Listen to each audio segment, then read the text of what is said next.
জীবনটা কেটে যাবে, গতি জীবনের গতি চলতে থাকবে। একদিন আপনাকে আমাকে নিয়ে দাঁড় করায় দিবে, যেখানে দাঁড় হইতে দেরি। আখাজনাহু বাগতাতান, কুরআন বলে তোমাকে ছোমাইরা উঠাইতে দেরি করব না। যদি প্রশ্ন করি যে চতুর্দিক দিয়ে যদি প্রতিরোধ দাঁড় করাই দামি দামি টেকনোলজির মাধ্যমে, তো এটা 1400 বছর আগে আল্লাহ এটার জবাব দিয়া দিছেন। ওয়ালাউফি বুরুজি মুশাইয়্যিদা, তুমি যত প্রযুক্তি দাঁড় করাও, যতই প্রতিরোধ গড়ো, আমাদের থেকে প্রতিরোধ করতে পারবে না। আমরা তোমাকে উঠাবোই উঠাবো। লা ইয়াস্তাখির সাআ ওয়া লা ইয়াস্তাকদিম, 1 সেকেন্ড আগেও হবে না, 1 সেকেন্ড পরেও হবে না। সময় মতো তোমাকে উঠায় নিয়ে আসবো। আর শুধু উঠাবো না, চিৎকারের সাথে উঠাবো। ফেরেশতা কানে ধ্বনি দিয়া উঠাবে, ইনকাতাতিল আজাল ওয়ানকাতাতিল আমাল, বয়স শেষ, আশাও শেষ। দ্বিতীয় ফেরেশতা কানে ধ্বনি দিবে, যাহাক জালাল ইশতিগাল বাকিয়াল ওয়াবাল, সব ব্যস্ততা শেষ, সমস্ত ঘাটি সামনে। তৃতীয় ফেরেশতা ধ্বনি দিবে, জাহাবাতিল আমওয়াল, সব অর্জন তোমার হাত ছাড়া, যা অর্জন করছো সব তোমার হাতের থেকে বাহির হয়ে গেল। বাকিয়াতিল আমাল, একটা জিনিস তোমার সাথে আছে, যেটাকে কোরআনের ভাষায় আমল বলে, এটা তোমার সাথে আছে। আবার ফেরেশতা এটাও জানায় দিবে, ইনকানা খায়রা ফাখায়রা, ভালো আর কতটুকু দেখলে দুনিয়াতে, যদি ভালো হয় সামনে, তাহলে তুমি ভালো দেখবে যেটার অন্ত নাই, কোনো শেষ নাই, কত ভালো। সত্য তো এটাই। এই জন্যই তো আল্লাহ রসুল বলছে, মালা আইনুন রাআত, কোনো চক্ষুকে দেখায়া এটা ভরা যাবে না, জান্নাত দেখায়া ভরা যাবে না, চক্ষু ভরবে না, যত দেখবে আরো দেখতে মন চাবে। ওয়ালা উযুনুন সামিআত, কোনো কানকে শুনায়া তৃপ্ত করা যাবে না, যত শুনবে তত আরো শুনতে চাবে। ওয়ামা খাতারা কলবি বাশার, কোনো দিলকে ভরা দেওয়া যাবে না। দিল যতই জান্নাত নিয়ে ভাববে, ততই নিজেকে শূন্য পাবে, ভরা পাবে না, এটা কোনোদিন ভরবে না। সত্য এটাই। তৃতীয় ফেরেশতা এই ঘোষণা দিবে, জাহাবাতিল আমওয়াল, সব। চতুর্থ ফেরেশতাও একটা ধ্বনি দিবে, তুবা লিমান কানা মাতআমুহু মিনাল হালাল, সুসংবাদ ওই ব্যক্তির জন্য যে দুনিয়াতে বসে ভাবছে, চিন্তা করছে। আমি চিন্তার কথা বারবার বলতেছি, হাদিসে না থাকলে বলতাম না।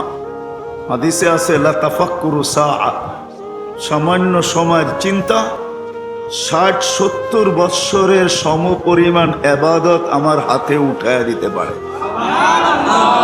কিন্তু সত্য হলো চিন্তা ঠিক হইতে হবে। এই জন্যই আমি বলতেছি আবারও, যে যুবকেরও ভাবা উচিত যে আমার অস্তিত্বটা কেন, বৃদ্ধেরও ভাবা উচিত আমার অস্তিত্বটা কেন, নারীকেও ভাবা উচিত যে আমার অস্তিত্বটা কেন। অস্তিত্ব যে টেকনোলজির মাধ্যমে হয়েছে, যে টেকনোলজি, প্রযুক্তির মাধ্যমে যদি অস্তিত্ব হইতো তাহলে তো ভিন্ন কথা ছিল।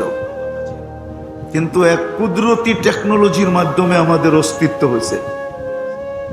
শুধু অস্তিত্ব হয় নাই, অস্তিত্বকে আল্লাহ ফুল যেরকম ফুটায় এরকম ফুটায় দিছে।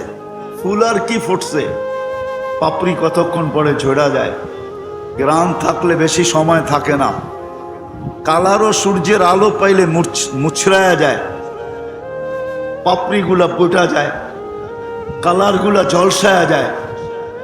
কিন্তু আমরা একটু ভাবি না যে আমাদেরকে আল্লাহ অস্তিত্ব দিয়ে কিরকম ফুটাইছে, কিরকম ফুটাইছে।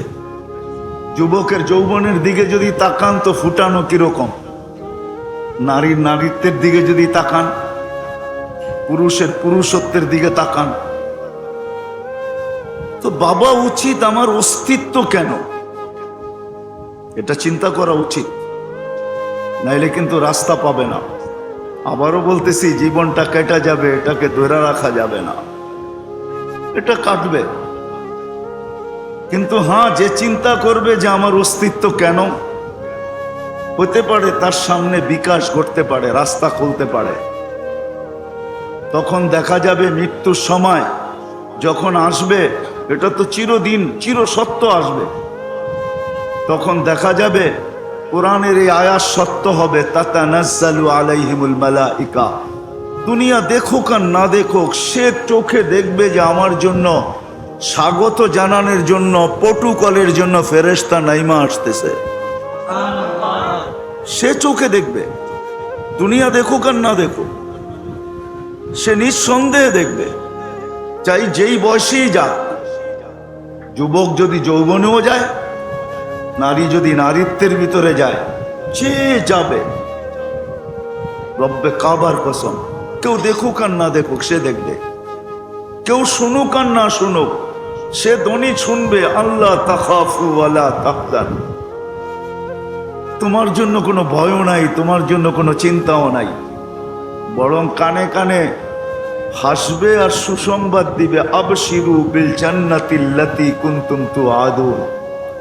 সুসংবাদ গ্রহণ করো, জান্নাত তোমার জন্য অপেক্ষমান। জান্নাত তোমার জন্য অপেক্ষমান। তুমি কবে যাবে জান্নাতে? যদিও আজকে জান্নাত প্রতিদিন আল্লাহকে বলে, মাতা আউলিয়াউক, আপনার বন্ধুরা কখন আসবে? ফল বলে আমি তো পাইকা গেলাম, নেয়ামত বলে আমি তো পূর্ণ হইলাম, খাদেমরা বলে অপেক্ষা করতে করতে অধীর হয়ে গেলাম। জান্নাতের হুরেরা বলবে, যৌবন এতটুকু ভিতরে ভরছে যে এখন ফাটতে শুরু করলো, ফাটু ফাটু।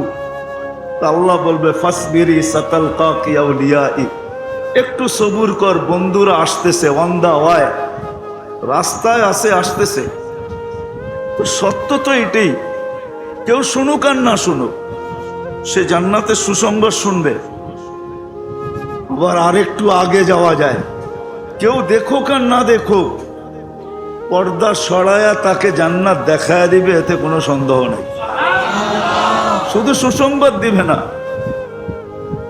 খাতায় কলমে শুধু মিলায়া দিবে না, পর্দা সরায়া জান্নাত দেখায় দিবে, যে দেখো দেখো, মাকাত দেখায় দিবে, তার ঠিকানা দেখায় দিবে। যদি ভাবি যে আজকে আমার অস্তিত্ব কেন, কেন আল্লাহ আমাকে অস্তিত্ব দিলেন? দুনিয়ার সমস্ত প্রযুক্তিকে হার মানায় আমাকে এক ফোঁটা পানির থেকে কেন অস্তিত্ব দিলেন? আজকে আমাকে কেন আল্লাহ 24 ঘন্টা প্রতিপালিত করতেছেন? 150 লিটার অক্সিজেন প্রত্যেককে দিতেছেন ডেলি। 36 বার আমাকে সুস্থ রাখার জন্য ডেলি কিডনি ডায়ালিসিস হতেছে কুদরত দ্বারা। 1,60,000 বার শ্বাস প্রশ্বাস নিতেছে। আমার সমস্ত অঙ্গগুলা কুদরতি প্রযুক্তি দিয়া পরিচালিত করতেছেন, কোন দুনিয়ার টেকনিক দিয়া না, দুনিয়ার প্রযুক্তি দিয়া না। নাইলে সত্য এটাই, চক্ষু দেখে, 2 চক্ষু 26 কোটি ক্যামেরা দিয়া দেখে, 26 কোটি ক্যামেরা দিয়া দেখে। পিছনে কুদরত বৈশা কাজ করতেছে, আল্লাহর কুদরত, কুদরতের প্রযুক্তি পিছনে কাজ করতেছে। নাইলে চোখে দেখার কোনো উপাদান নাই, কানে শোনার কোনো উপাদান নাই, মুখে বলার কোনো উপাদান নাই। যদি টেকনিক্যালি দেখি, প্রযুক্তির দিকে তাকাই, আমাদের বডির কোনো অঙ্গ চলার মতো কোনো এরকম জিনিস নেই যেটা চলতে পারে। এটা থাইমা যাওয়ার কথা, কিন্তু চলতেছে অনবরত। কিভাবে চলতেছে? যে শুধু অস্তিত্ব দেন নাই, 24 ঘন্টা সুরক্ষিত করতেছেন, সুরক্ষিত করেন, লালন পালন করেন 24 ঘন্টা, যা প্রয়োজন তা দিতেছেন। আবার সুরক্ষিত করতেছেন, নাইলে প্রত্যেক সৃষ্টি, জমিনও প্রতিদিন বলে আলা কুল্লা ইয়াউমিন ওয়াল আরদু তাস্তাদিনু রাব্বা। জমিন প্রতিদিন বলে আল্লাহ অনুমতি দেন না, কি করবে?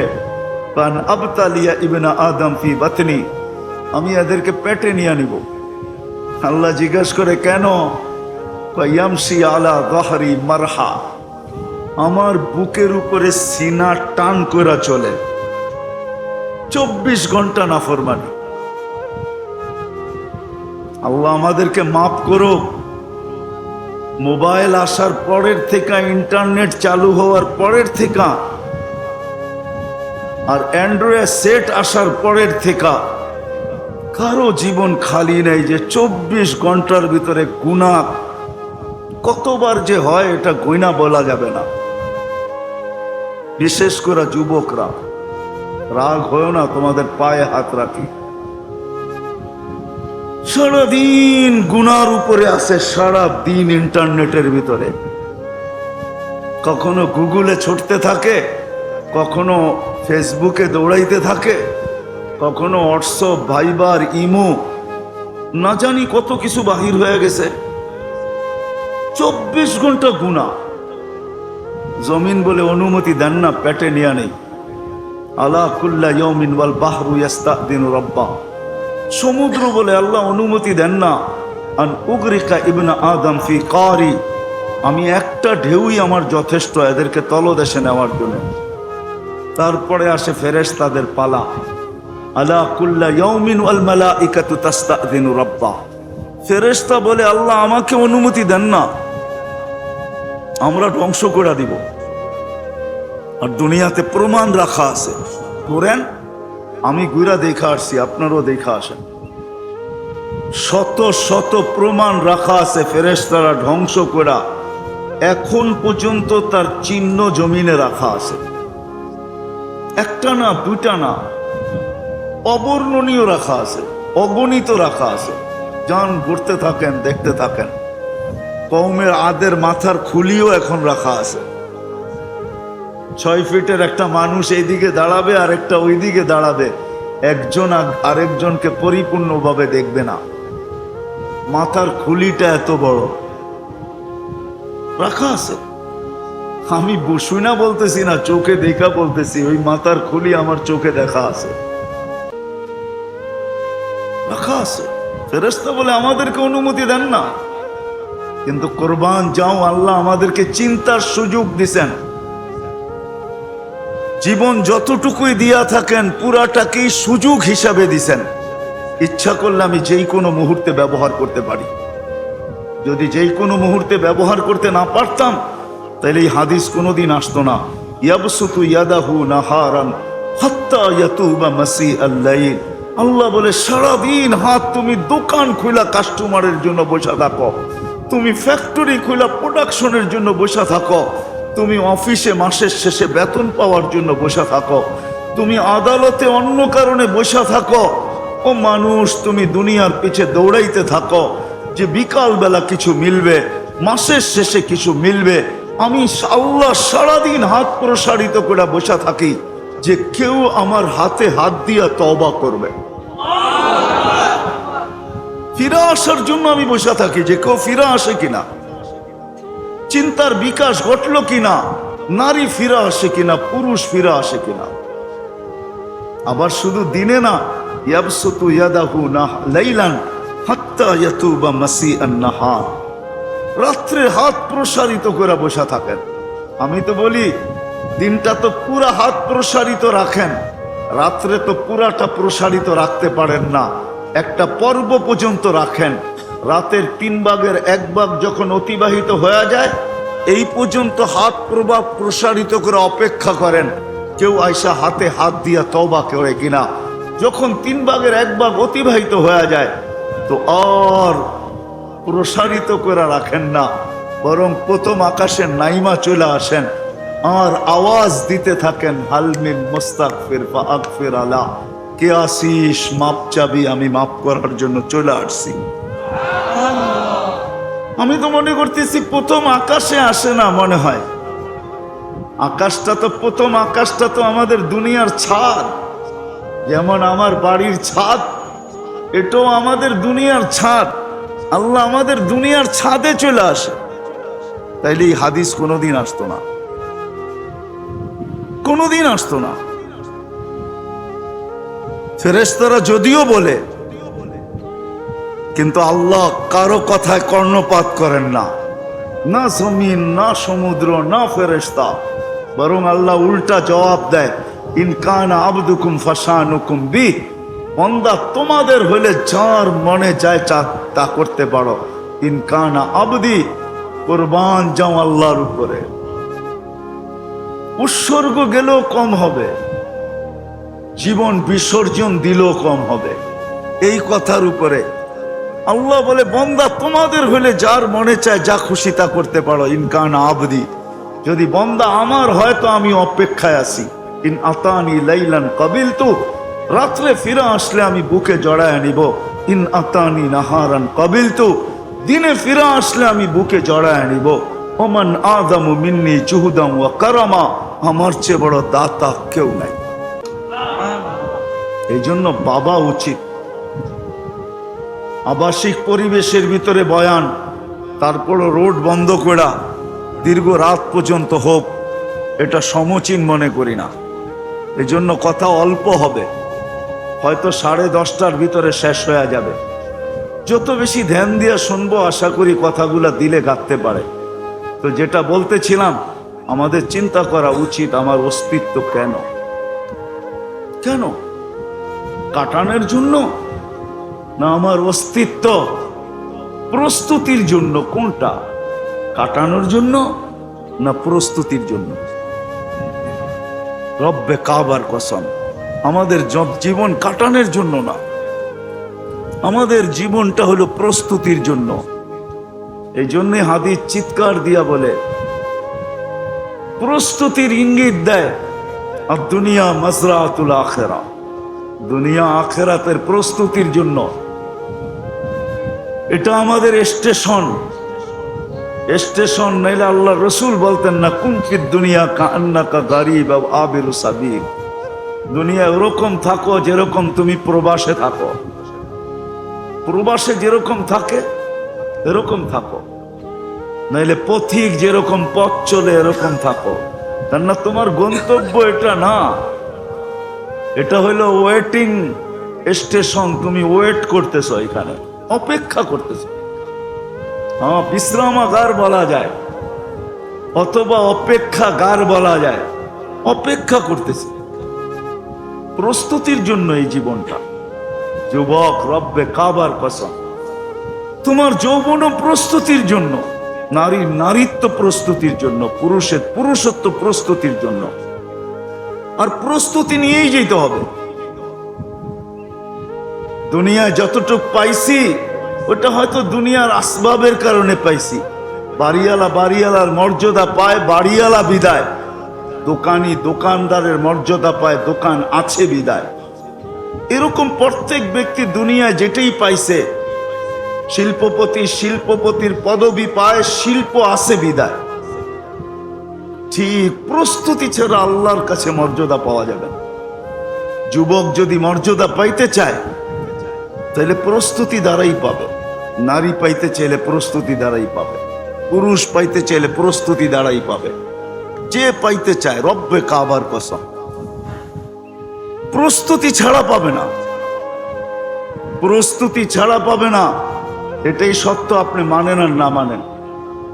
এই জন্য বলা যায়, আল্লাহ যা কিছু আমাদেরকে দিছেন, যাই অস্তিত্বের ভিতরে দিয়া থাকেন বা অস্তিত্বের বাহিরে দিয়া থাকেন, বা আরেক শব্দে বলা যায়, আমার জান, অস্তিত্ব, আমার হায়াত, আমার সম্পদ, সব কিছু প্রস্তুতির জন্য দিছেন। দুনিয়ায় কাটানোর জন্য দেন নাই, প্রস্তুতির জন্য দিছেন। জীবনটা প্রস্তুতির জন্য, কাটানোর জন্য না। দুটারই কথা বলা আছে, যে কাটায়া যাবে সে কি পাবে, যে প্রস্তুতি নিয়ে যাবে কি পাবে। যে মূল্যায়ন করলো সে কি পাবে, যে মূল্যায়ন করলো না সে কি পাবে। এই জন্য একটা হাদিস মনে উঠলো, এই জন্য বলতেছি, জানি না ওলামা এটাকে কি বলবে। লা ইয়াতাহাসসার আহলুল জান্নাতি আলা লা ইয়াতাহাসসার আহলুল জান্নাহ ইল্লা আলা সাআতিন মাররাত বি। আল্লাহ স্মরণ ছাড়া যে সময়টা দুনিয়াতে কেটে গেছে, জান্নাত পাওয়ার পরেও মাঝে মাঝে দিলে ধাক্কা লাগবে। যখন উচ্চ মর্যাদা দেখবে এক একটা বিষয়ের, তখন দিলে ধাক্কা লাগবে যে সুযোগ তো ছিল। যুবক যখন যৌবনের মর্যাদা দেখবে তো যুবকদের চোখ দিয়ে পানি আসবে। সত্য এটাই যে যৌবন তো আমার কাছেও ছিল। তো জীবনটা আসলে প্রস্তুতির জন্য, এটাই চিন্তা করাইতে চাইতেছি। আল্লাহ করুক আজকে চিন্তা ঢোকুক। রব্বে কাবার কসম, আপনি কিচ্ছু যদি নাও করতে পারলেন, কিচ্ছু করতে পারেন না, কিন্তু ডেলি বসা যদি 2 মিনিট চিন্তাও করতে পারেন যে আমার জীবনটা তো গড়ার জন্য ছিল, আমি তো গড়তে পারি নাই কিছু, আর ভিতর থেকে যদি একটা আহ বাহির হয়, আহ যে হায় করলাম কি, হায়, তো আমার বিশ্বাস হায় করলাম কি, হায় বলতে দেরি। এক হাদিস আমাকে বুঝায়, এক হাদিস, আমি হাদিস দিব। হায় যদি বাহির হয়, তাইলে হায় যদি বাহির হয় শুধু হায়, আমার মনে হয় ছুটে আইসা আল্লাহ মাগফিরাতের চাদর বিছাইতে দেরি করবে না, চড়ায় দিতে দেরি করবে না। নাইলে এই হাদিসে কুদসি কেন আসতো? ফালাম্মা তায়াক্কানতা বিল বাওয়ার ওয়া যানানতা আন্নাকা মিন আহলিন নার মানাহতু ইলাইকা রিদওয়ানি ওয়াল্লাইতু ইলাইকা গুফরানি কুলতু লাকা লা তাহজান গফারতু লাকা যুনুবা ওয়াল আওজার ওয়া লিআজলিকা সাম্মাইতু নাফসি আল আজিজুল গফফার।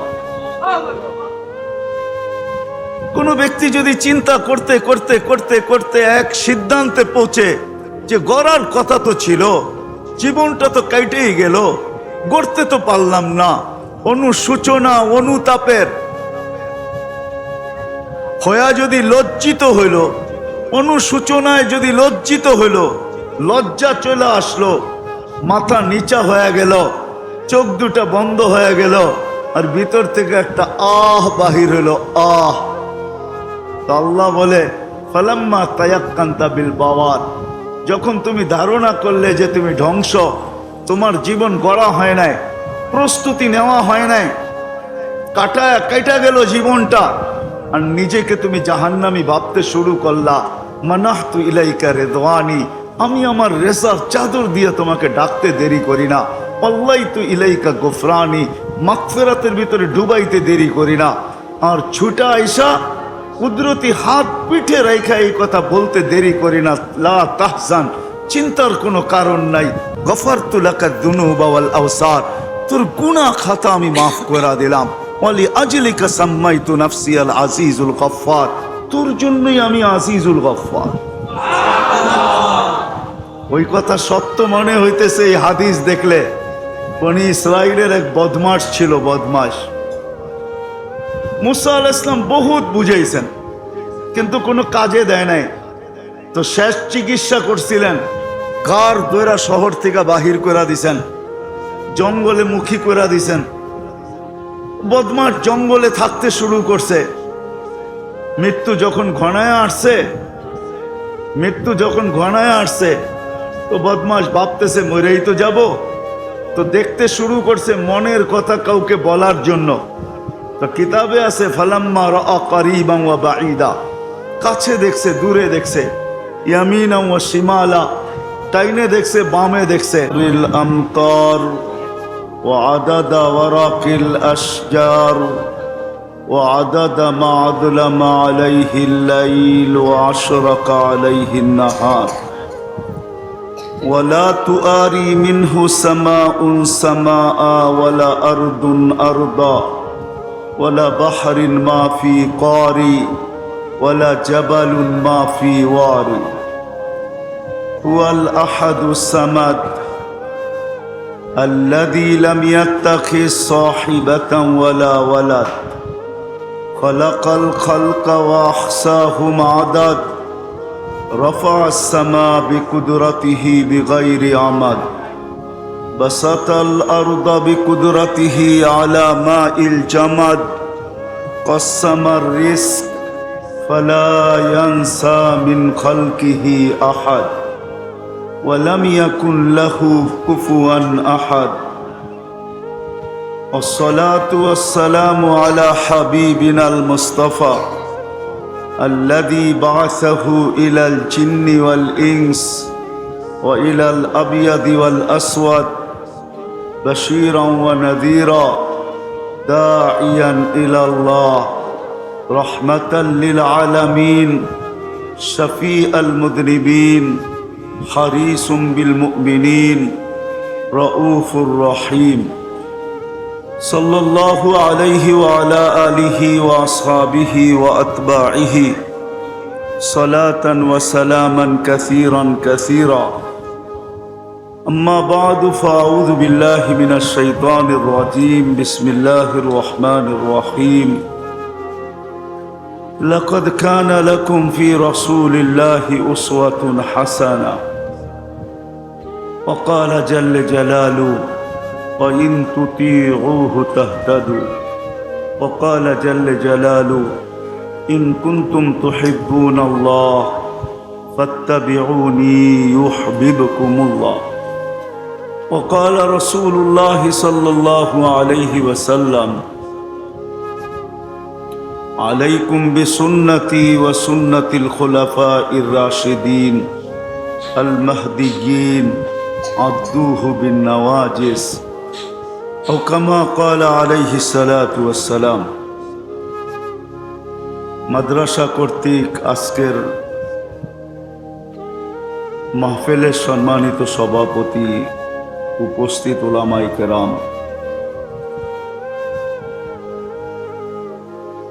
এলাকা থেকে আগন্ত মুসলমান ভাইয়েরা যেই পর্যন্ত লাউড স্পিকারের আওয়াজ পৌঁছতেছে যদি শোনার সুযোগ থাকে তো পর্দার অন্তরালে মা ও বোনেরা কোরআন হাদিস থেকে যতটুকুই তেলাওয়াত করলাম আশা রাখি একই সামনে রেখে কিছু কথা রাখব সাথে সাথে সকলের কাছে অনুরোধ কথাগুলো দিলের কানে শুনবো চুপচাপ আওয়াজবিহীন শুনবো সাথে সাথে দোয়া করব আল্লাহ আমাদেরকে কথাগুলো বুঝা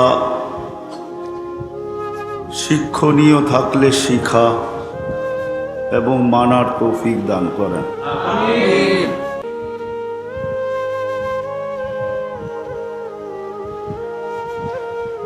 মানুষ হিসাবে প্রত্যেক মানুষের একটা জিনিস ভাবা উচিত টেকনোলজির যুগ হিসাবে চতুর্দিকে টেকনোলজির ছড়াছড়ি প্রযুক্তির ছড়াছড়ি টেকনোলজি এবং প্রযুক্তির দিকে তাকায় মানুষের একটা জিনিস যে নিজেকে মানুষ ভাবে তার একটা জিনিস চিন্তা করা উচিত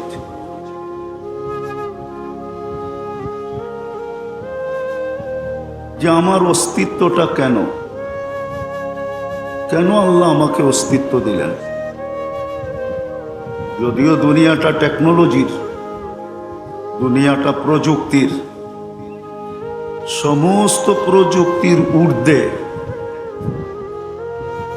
আল্লাহ আমাকে কেন অস্তিত্ব দিলেন কি কারণে আমাকে অস্তিত্ব দিলেন আমার অস্তিত্বটা হইল কেন এটা প্রত্যেকটা মানুষের ভাবা উচিত আর ভাবনাই কিন্তু মানুষের ভিতরে বিকাশ আনে আবার টাকা বিকাশ করা মনে করেন না মানুষের ভিতরে বিকাশ ঘটায় কিন্তু ভাবনা দুই একটা উদাহরণ দিলে হয়তো বোঝা যাবে মানুষ পাখিকে উড়তে দেখছে ভাবতে শুরু করছে যে আমরা কিভাবে পাখির মতো উড়তে পারি তো আল্লাহ ভাবনার বিকাশ ঘটায়া দিছেন প্লেনের অস্তিত্ব আসছে হাওয়াই জাহাজের অস্তিত্ব আসছে এখন মানুষ যেখানে মাসের পর মাস চলার পরে পৌঁছা সম্ভব না কয়েক ঘন্টায় পৌঁছা যায়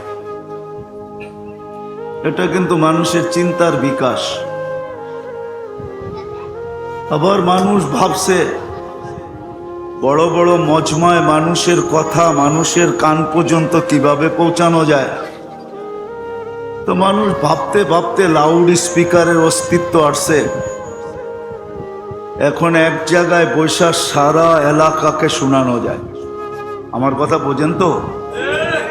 একটু পিছের থেকে নিয়ে যাইতেছি আস্তে আস্তে। তো মানুষের চিন্তার বিকাশ এটা। মানুষ ভাবছে যে এক জায়গার কথাকে আরেক জায়গায় পৌঁছানো যায় কি করে। তো চিন্তার বিকাশ প্রথমে ঘটছে টেলেক্স দ্বারা। আবার চিন্তা যখন বাড়তেছিল তো টেলিফোনের আবিষ্কার। চিন্তার মাত্রা আরো অগ্রসর হওয়ার কারণে এখন তারবিহীন মুঠোফোন। মানুষ আগে ভাবছে চিঠি এক জায়গার থেকে আরেক জায়গায় ডাকের মাধ্যমে পৌঁছাইতে হয়। এটাকে আরো দ্রুত কিভাবে পৌঁছানো যায়। তো আসছিল ফ্যাক্স। ফ্যাক্সের মাধ্যমে পৌঁছাইছে। আর এখন তো ফ্যাক্সও দরকার হয় না, শুধু লিখতে দেরি আর মেসেজ সেন্ড করতে দেরি, দুনিয়ার কোনায় যাইতে দেরি করে না। এগুলা সব মানুষের চিন্তার বিকাশ। কেননা মানুষকে আল্লাহ অস্তিত্ব দিয়েছেন চিন্তাশীল হিসাবে। মানুষ বড় চিন্তাশীল। সৃষ্টির ভিতরে একটাই সৃষ্টি যার চিন্তার ভিতরে জাদু আছে, জাদু। কোন সৃষ্টিকে আল্লাহ চিন্তাশীল বানান নাই। কোন সৃষ্টিকে আল্লাহ এরকম চিন্তাশীল বানান নাই যেরকম চিন্তাশীল মানুষ। আবার শুধু চিন্তাশীল না, চিন্তার ভিতরে বিকাশের জাদু দিয়া দিছেন আল্লাহ, যার কারণে টেকনোলজি দিন দিন উন্নত হইতেছে, প্রযুক্তি একটার পর একটা আসতেছে। বিদায়ী মানুষটার ভাবা উচিত যে আমার অস্তিত্বটা কেন। এটা যতদিন পর্যন্ত না ভাববে, না যুবক সঠিক রাস্তা পাবে, না পুরুষ পাবে, না নারী পাবে, না শিক্ষিত পাবে, না অশিক্ষিত পাবে, কেউ পাবে না, সঠিক পথ খুঁজে পাবে না। হ্যাঁ সত্য এটা, জীবনটা কেটে যাবে। কেননা প্রযুক্তি যতই উন্নত হোক, মানুষের জীবনের গতিকে ব্রেক দেওয়ার কোনো মেশিন আজ পর্যন্ত আসে নাই, বা কোনো পাওয়ার ব্যাংক তৈরি হয় নাই যে আমি আমার জীবনটাকে এটার ভিতরে ভরা রাখবো, প্রয়োজনে বাহির করে ব্যবহার করব। আমাদের জীবনের গতিকে রোধ করার কোনো মেশিন আসে নাই। আর সত্য এটাই, যতদিন দুনিয়া আছে এই মেশিন কোনোদিন আসবে না।